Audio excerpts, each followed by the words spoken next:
Muito bem-vindos a mais uma live literária. Tudo bem? Deixa eu ajeitar aqui. Pronto. Estamos aí em mais uma live literária. Lembrando que amanhã é o último dia da maratona de lives do mês de maio. Depois a gente para e só volta no final de junho, tá? Muito bem, a gente vai bater um papo agora com a autora nacional Bárbara Riceto. Ela que escreveu o livro Sobre o Mar. Vamos conhecer um pouquinho dessa história, conhecer um pouquinho a escritora, vamos saber um pouco mais sobre essa fantasia que a autora produziu. Eu acho que a nossa escritora entrou. Peraí, gente, peraí. Ela já até mandou. Ah, tá aqui. Pronto.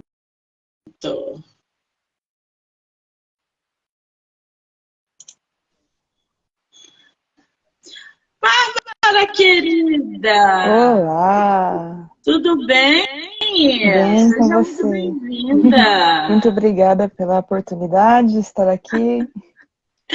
Eu vou pedir para você abaixar um pouquinho o som que eu estou me ouvindo. Opa! Deixa eu tentar aqui. Ou se você puder, coloca um fone, que aí não dá retorno. Eu tô com fone, acho que tá vazando um pouquinho. Melhorou um pouco?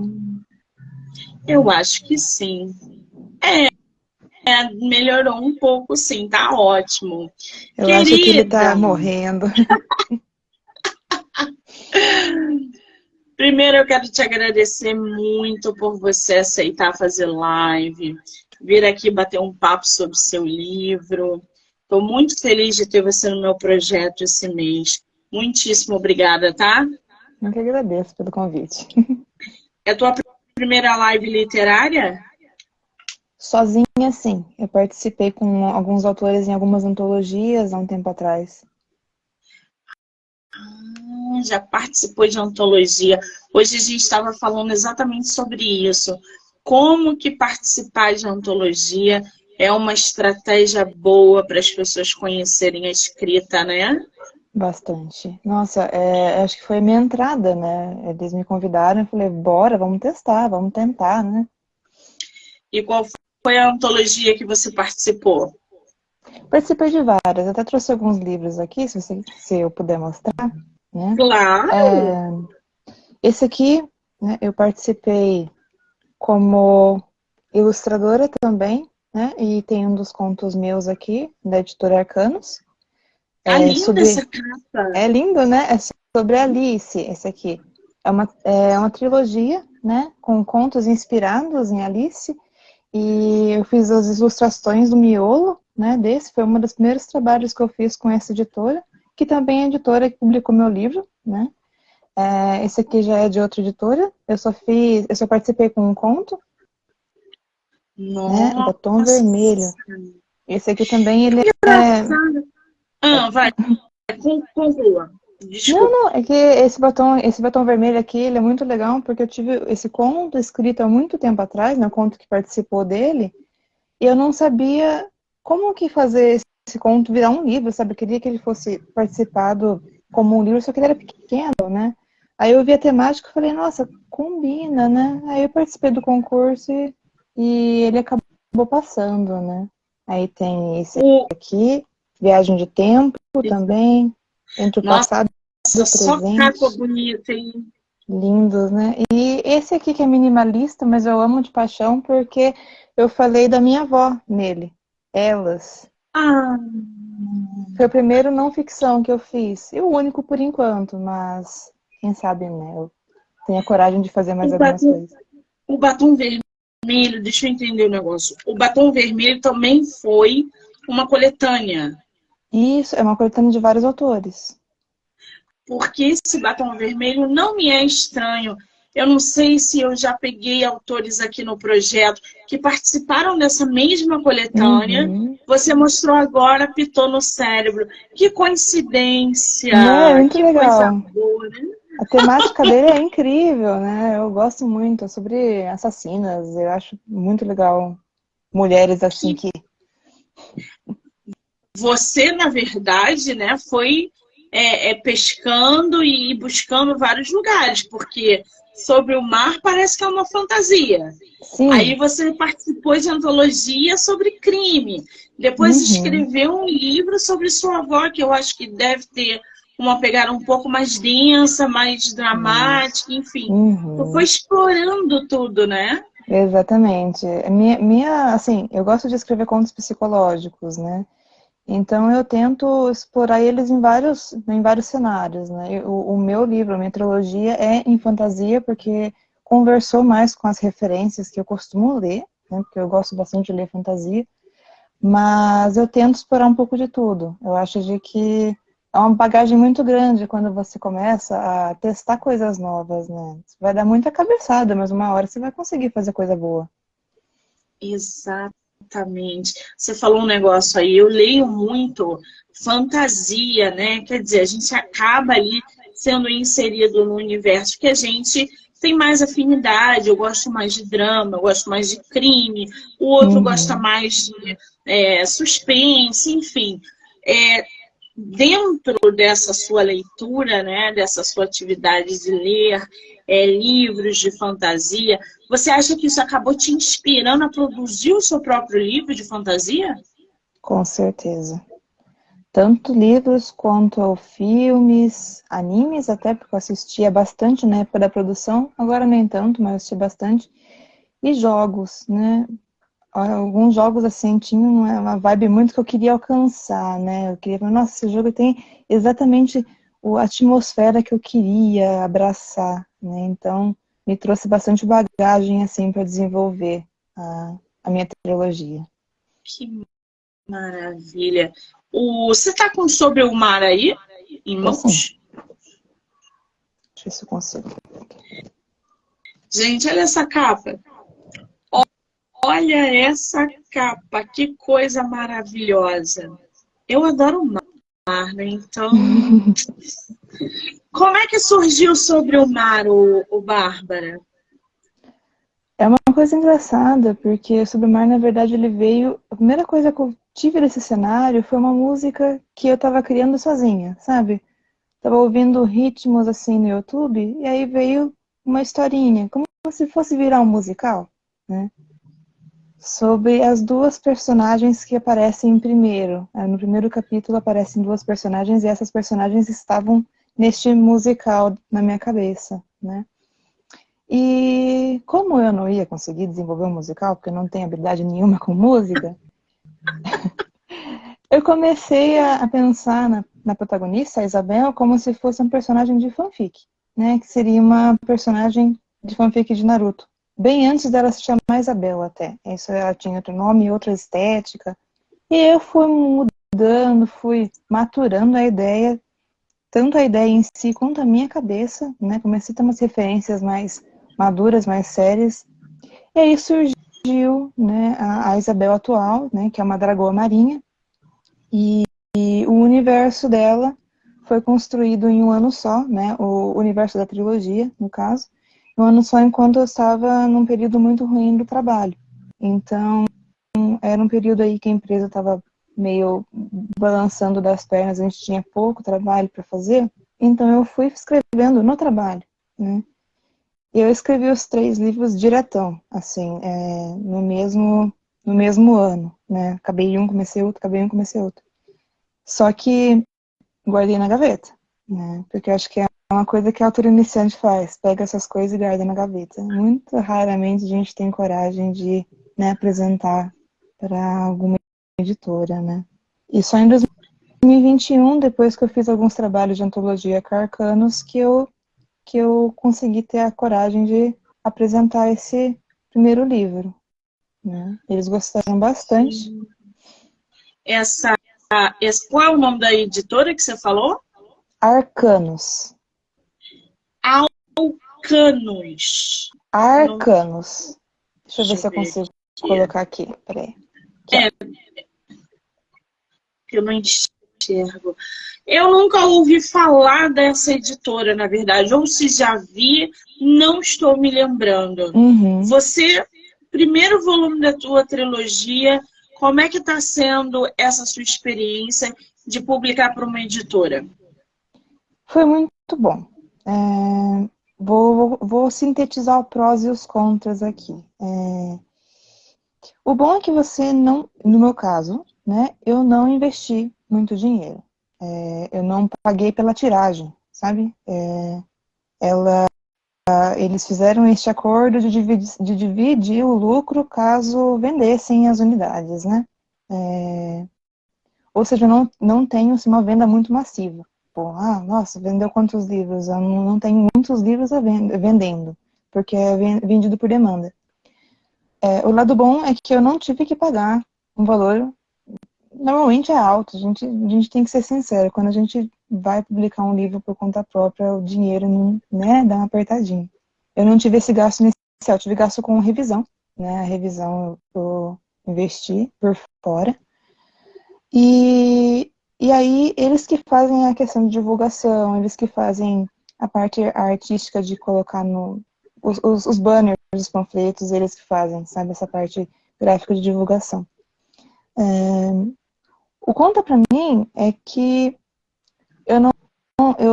eu acabo tendo que comprar tiragens pequenas, porque eu não tenho meio que, eu paguei tudo, então todos eles são meus, né? Na verdade, eles são da editora, né?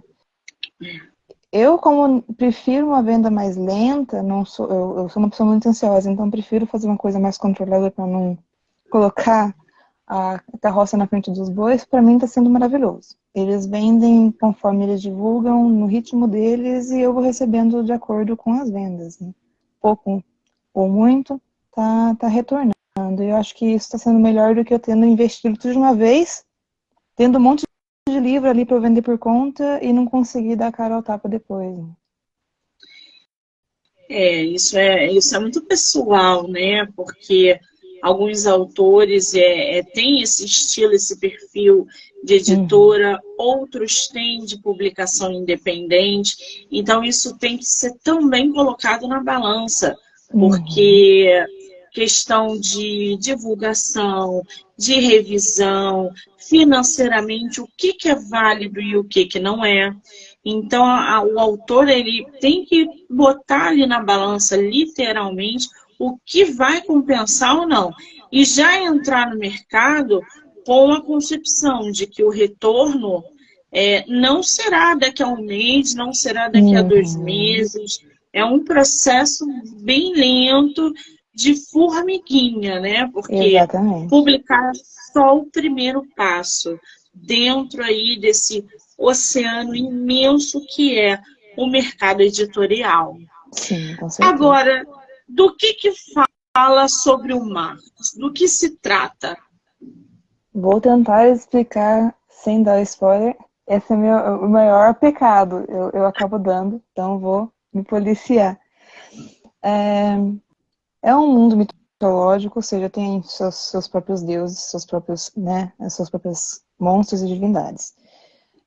Acontece que os dragões são personagens, né? Eles são os personagens, né? Eles não são coadjuvantes nem nada. Todos os personagens deste mundo, a grande maioria, são dragões que acabaram criando uma sociedade entre si e, portanto, eles não são mais aquelas bestas animalescas que eles eram no começo. Começa assim a premissa.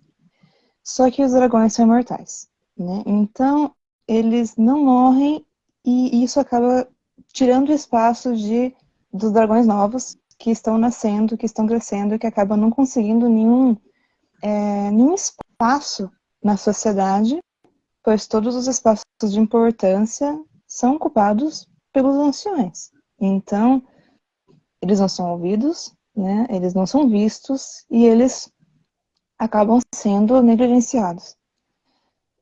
Mas existiu uma dragoa que quis mudar isso, pro bem ou pro mal, né? E ela tomou algumas crianças, alguns filhotes para ela, né? E transformou neles um pequeno reino, que na história é chamado de ninho, né? E o livro começa quando esse ninho, na verdade, ele é destruído pelos anciões, né? Então, a protagonista Isabel, ela é uma das crianças que estava nesse ninho e ela luta durante todo o livro para conseguir convencer as sociedades de reconquistar, de recriar, na verdade, este lugar, né?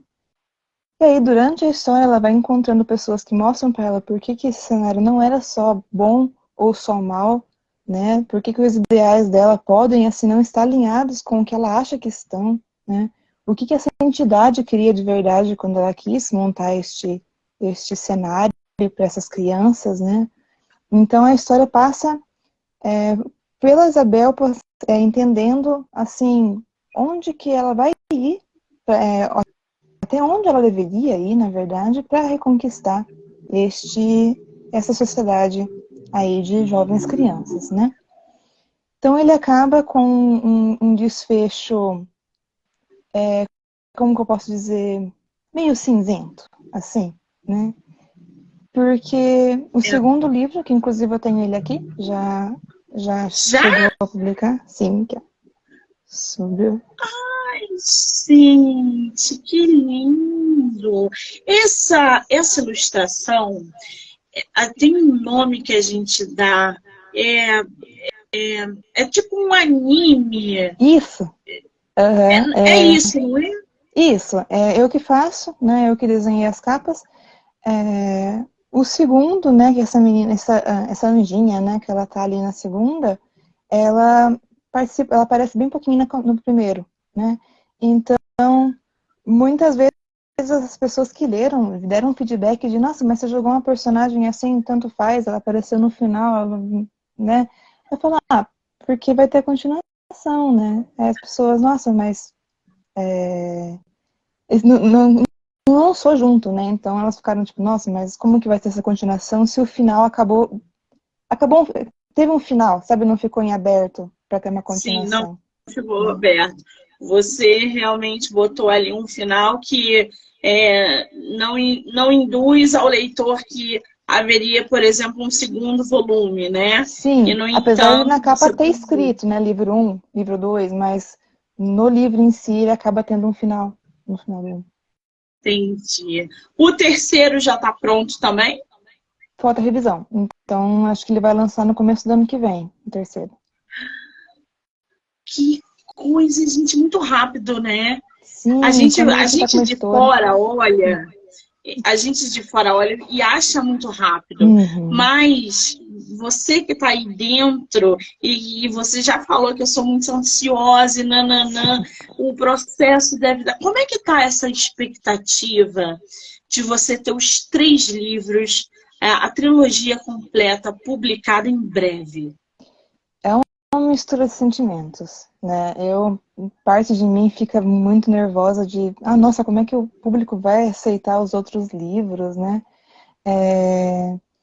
E em alguns momentos eu fico, nossa, eu concluí isso, né? Eu que fiz. Nossa, eu falo muitas vezes que foi meu filho, né? Nossa, eu que fiz, eu que dei a luz que é essa criação, né?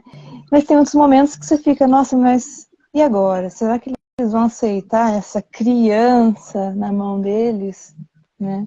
Porque como o primeiro, ele teve essa quebra de expectativa aí, que, assim, para a narrativa faz sentido, mas pro autor pode ser que, pro autor não, pro leitor pode ser que dê essa, né, essa travadinha, me deu a sensação de que os próximos livros talvez eles fiquem meio, nossa, mas espera aí, se o primeiro encerrou aqui, o que vai ter agora, né? Então dá medo, mas ao mesmo tempo eu tô muito orgulhosa, porque eu sou uma pessoa que desiste muito das coisas antes do final, tipo, eu tenho esse problema, né? Então saber de que eu estou para terminar, né, que eu estou para finalizar uma trilogia, me dá muito orgulho, tipo, eu fico muito feliz, eu gosto muito de saber de que eu terminei alguma coisa, né, de que eu cheguei no final de algo grande, que um conto a gente finaliza, mas 3, 4 páginas não é tão difícil de finalizar quanto um livro grande, né? Então. Exatamente. Quantas páginas tem o primeiro volume? Deixa eu verificar que eu não me lembro. 250. Gente, no físico tem 250, mas no digital aqui tem quase 341 páginas. Nossa. Quer dizer, é uma história grande já no primeiro volume, né? O segundo volume também vem no mesmo ritmo. O que Uhum. que te inspirou a criar uma história a ponto de você dividir em 3? Vou ter que usar o recurso narrativo que está presente, que é um reboot temporal. De acordo com algumas consequências que acontecem nos livros, o mundo reseta, né? Eu acho isso muito importante de dizer, porque é o que os leitores não entenderam, né? Não tem nada de escrito que vai, mas vai. E na sinopse do segundo, na verdade, diz que vai. Diz que foi, né? Então, é basicamente a síntese da tentativa e erro, né? Os personagens tentando e errando até conseguirem encontrar a solução dos problemas daquele cenário. Então, foi por isso que o livro foi dividido. Muitas pessoas falaram, por que você não faz um único livro grande, né? Lembro que no Notepad, até quando eu postei, antes de pensar em fazer o físico, eu postei no Notepad e falaram, comentaram comigo, faz um único livro. Aí eu pensei, vai ficar muito mais confuso. Até porque muda o ponto de vista, são personagens, são protagonistas diferentes nos outros, né? Então eu falei, vou fazer o seguinte, vou dividir. Cada livro ali tem sua própria aura, né? Cada um conta o ponto de vista de um personagem, então se juntasse ia ficar muito estranho. Ia ficar muito bagunçado, eu acredito. E ia ficar uma obra realmente imensa, né? Muito grande. Algumas, a gente tem que avaliar também muito isso. Às vezes, o escritor quer publicar tudo numa vez só e Uhum. dá, você, durante a narrativa, o personagem que às vezes não tinha um papel tão grande acaba crescendo e dando um outro volume, dando um outro livro. Então, Uhum. todo esse planejamento tem que ser feito com muita cautela. É verdade, Sim. concordo com você. Agora, eu vou ler aqui um trechinho da sinopse do Sobre o Mar. Vou pedir para você mostrar mais uma vez a capa para o pessoal conhecer mais o seu livro. Olha, gente, que capa linda. Foi a autora que fez. E, ó, frisando aqui que a autora é ilustradora, hein? Então já segue ela lá. Qual é o teu Instagram? Hakushiro, com H no começo, underline ART, arte sem o E no final. Escreve aqui nos comentários, por Opa, com favor. certeza. E, ó, já a autora e ilustradora vira e mexe tem pedido de Monique, você conhece alguma ilustradora? Então tá aí, ó. Já segue a Estamos nossa aí. autora. Vou ler aqui para vocês a sinopse de Sobre o Mar. Num mundo controlado por dragões anciões, onde filhotes se encaixam. Sangridir, falei certo o nome? Isso. É povoado por diversas espécies fantásticas, mas nenhuma tão majestosa e poderosa quanto os dragões, sejam os sábios dourados ou os ferozes vermelhos. Não há dúvidas de que estes são a espécie dominante.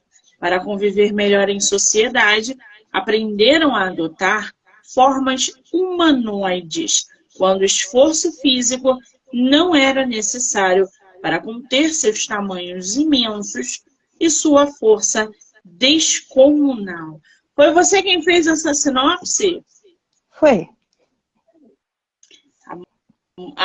Foi só um trechinho, tá, gente, da sinopse. A sinopse na Amazon realmente está muito maior e muito bem feita, de verdade. Agora, ô Bárbara, me fala uma coisa. No seu processo de escrita, como é que você planeja e cria os seus personagens?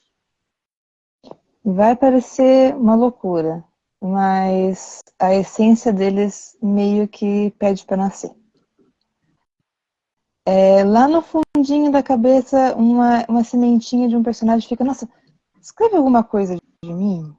desenha alguma coisa sobre mim, né? Eu nem tenho nome ainda, mas você quer me dar um rosto? Poderia me dar um rosto? E aí eu rabisco, começo a rabiscar, eles sempre nascem primeiro no rabisco, porque já que eu ilustro, eu gosto muito de ilustrar, tanto que o livro ele tem ilustrações internas, então eu gosto muito de rabiscar sobre os personagens. Aí, tendo essa imagem principal, que eu começo a podar, né? Então eu vou, essa parte aqui ficou meio demais, essa aqui ficou, dá para explorar mais esse outro traço aqui, né? E aí depois eu tenho ali 300 personagens criados, e aí eu tenho que selecionar os que vão para a história, né? Porque quando eles nascem, antes de criar uma história, eu tenho que fazer essa seleção, porque nem todos vão funcionar naquela história. Alguns acabam indo para outras, né, para outros contos, outros textos que às vezes eu escrevo no público. E só os que ficaram mais redondinhos, né, eles funcionam. E muitos deles têm referências em jogos, em animes, às vezes em músicas. Às vezes eu estou escutando música e falo, nossa, essa música aqui parece muito sobre vamos lá, um genérico aqui, um vampiro muito clássico, solitário. Acho que eu vou desenhar um vampiro assim. E aí ele surge. Ai, gente, essa construção com os personagens é muito interessante, né? Porque eles se materializam e eles começam a interagir e você, quando vê, não consegue mais ter paz. Porque eles passam a te usar como ferramenta para produzir as histórias deles, não é a sua, Exato. né? Você às vezes tem um final planejado e o teu personagem te mostra, ó, não é assim não, o final não vai ser desse jeito não. E aí quando Exatamente. você acaba, você fala assim, mas gente, não foi isso que era para eu colocar, porque você não manda na tua história. Isso é muito interessante. Isso é muito Acontece. interessante, né? Agora, você usa dentro dessa tua trilogia mitos ou lendas para criar essas tuas histórias, né? Esses 3 volumes, você usou mitos que a gente conhece ou você criou lendas? Como é que foi isso? Muitas lendas são inspiradas em lendas reais. Como o Sangre é um universo, então são vários continentes, vários lugares separados.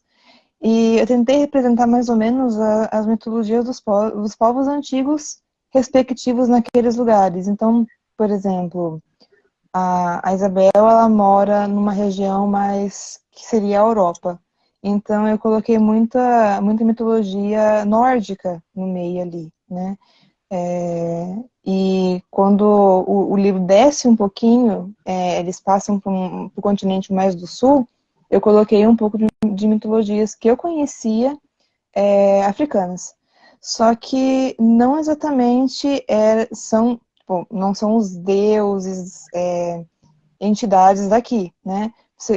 Você conhece a mitologia do lugar, você vai perceber de que tem algumas coisinhas ali similares, né?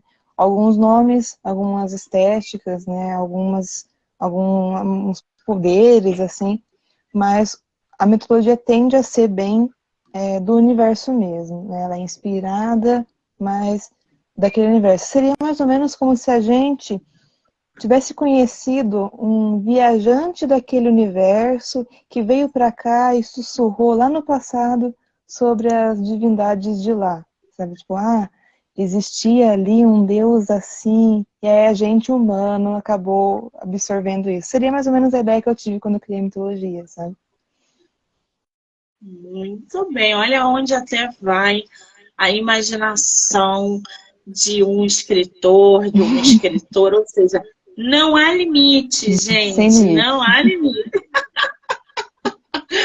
Agora, ô Bárbara, qual foi o teu maior desafio para escrever essa trilogia? Matar personagem. É o quê? Matar o Matar, personagem? matar. Eu tenho muita Adoro. dor. Eu sofro muito, assim. Meu Deus.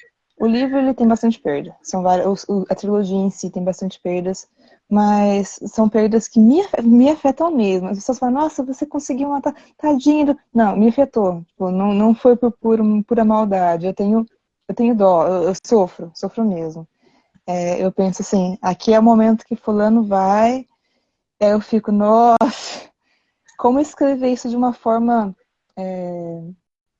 Raramente eu gosto de escrever de uma forma assim. Macabra, não, mas malvada, maligna, sabe? Que eu quero fazer aqui o leitor sofrer. Normalmente eu gosto de escrever de uma forma mais psicológica, assim, que você fique triste, né? Fique triste junto com o personagem que está triste pela perda, e não só porque, não, você matou o fulano. Não, eu gosto de ter esse luto com o personagem. Eu gosto de sofrer o luto com o personagem. E eu sou muito ruim com luto, né? Isso é uma coisa minha. Tipo, eu sofro muito, eu tenho muita dificuldade para me livrar do luto na vida real. Então, foi uma forma até de treinar, lidar com a perda. Sabe? Tipo, Sim, como que eu lido com a perda? Eu vou lidar com a perda na fantasia, porque na vida real a gente não está preparado nunca. é verdade. Agora, esse negócio de matar personagem, gente, tem nada mais prazeroso do que a gente matar um personagem. Ah, eu adoro. Todos os meus livros eu mato meus personagens.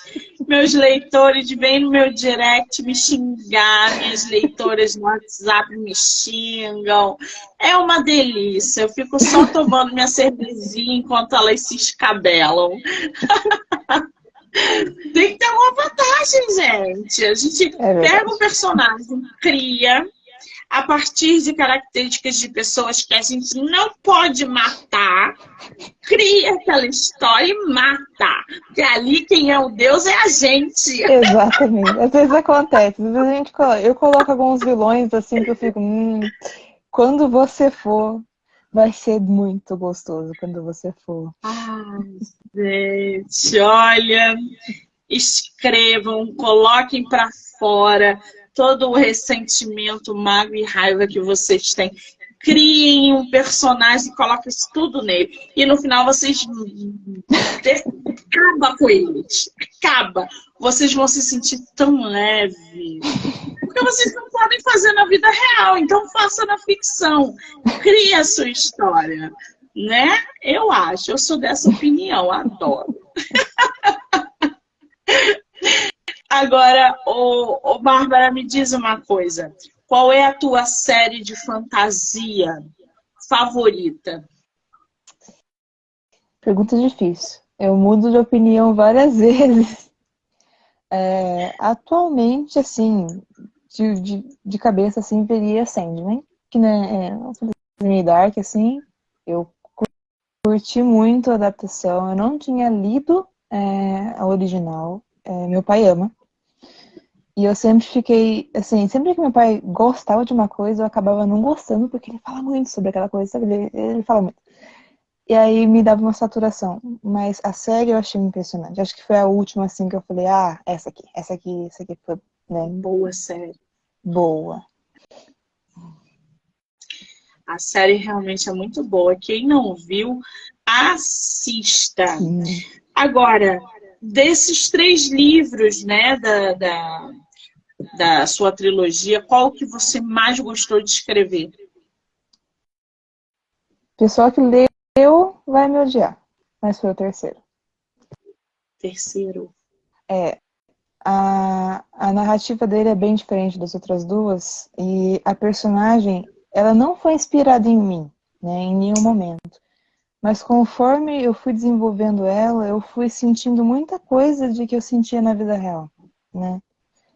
Eu escrevi algumas coisas, depois que eu reli, eu falava, nossa, caramba, conversou comigo, né? Bom, muitas vezes eu fiquei muito para baixo com o terceiro livro, porque eu via algumas coisas assim que eu sabia de que não eram traços positivos nesse personagem. Eu falava, nossa, eu tenho isso aqui. Então foi um livro, assim, o terceiro livro foi muito de autodescoberta. Enquanto eu escrevi, assim, eu falei, nossa, parece que agora eu tô me entendendo, enquanto eu finalizo essa trilogia, eu estou finalizando um processo de autoconhecimento. E é um contraste muito grande, porque a Isabel, que foi a primeira, né, a Dragoinha Marinha, ela é o oposto de um personagem que eu, como leitora, acharia agradável. É um personagem que eu não gosto, pessoalmente. Então, esse primeiro livro foi o mais desafiador, mas o último foi o mais, assim, de satisfação, assim, de, nossa, me encontrei. Que delícia! O que que os leitores podem esperar do primeiro volume da trilogia Sobre o Mar? Bastante batalhas bem a la anime. Personagens um pouco doidinho da cabeça. Como eu gosto de explorar coisas psicológicas, então eu coloco muito disso nos personagens, né? Bastante dark fantasy, drama, morte, mas sempre reconstrução e renascimento. Sempre uma luz no fim do túnel, né? E algumas críticas sociais também. Que não deixa de ser importante, né? Eu acho que é bem Exato. importante, né? Numa fantasia, a gente colocar. Acho válido. Agora, o teu livro, o terceiro, já está na betagem. Provavelmente vai sair no início do ano que vem. O primeiro volume e o segundo já estão no mercado e é onde as pessoas podem adquirir. Eles podem adquirir pelo site da editora, né? Arcanos Editorial, o físico, né? O e-book e o físico também do primeiro livro estão na Amazon.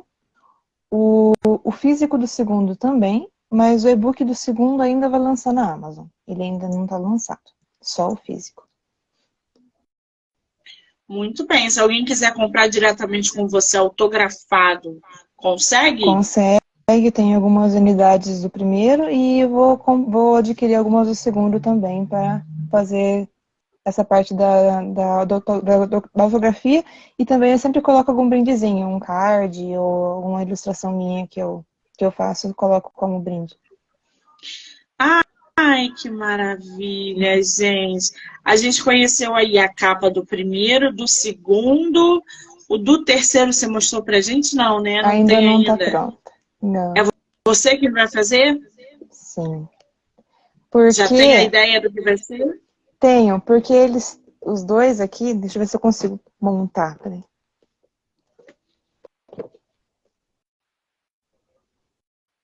Eles se conectam. O mar se conecta. Agora eu vi. Gente, olha que interessante. Então o Vocês terceiro vai viram conectar que o também. mar vai passando na capa, viu? Linda. Coisa de ilustradora profissional, né, gente? Vamos Obrigada, muito combinar? obrigada. Ai, que delícia. Ô, Bárbara, me fala mais uma vez qual é o seu Instagram. Coloca aqui nos comentários para o pessoal já te seguir, te acompanhar. Tem uma pessoa aqui na live, o Cleidson. Ele é seu conhecido? Ele é. Ele estava aqui vibrando, comentando, ajudando nos arrobas. É um Que amor. dele. Um amor, adoro esse sotaque. Querida, quero te dizer que ter você no meu projeto esse mês foi uma delícia. Conhecer você, esse seu jeitinho tímido. Você estava nervosa, mas se saiu muito bem. Muito obrigada. Conhecer o seu trabalho, essas suas capas lindíssimas. Eu só tenho que te desejar todo o sucesso do mundo. Muito O espaço obrigada. aqui está aberto para você voltar. Manda o link quando o terceiro livro sair, que eu coloco lá nas minhas redes. Tá E ótimo. todo o sucesso do mundo, só para te agradecer, Pra que é o que me gente. resta. Muito obrigada pela oportunidade novamente, gente. Foi um prazer. Quero agradecer a todo mundo que entrou, que saiu, que vai assistir depois. Dizer que hoje tem live até 10h30 e amanhã é o último dia de live da Maratona de Maio. Depois a gente só volta final de junho. Bárbara, um beijo, amor. Um beijo Obrigada. pra você. Tchau, tchau.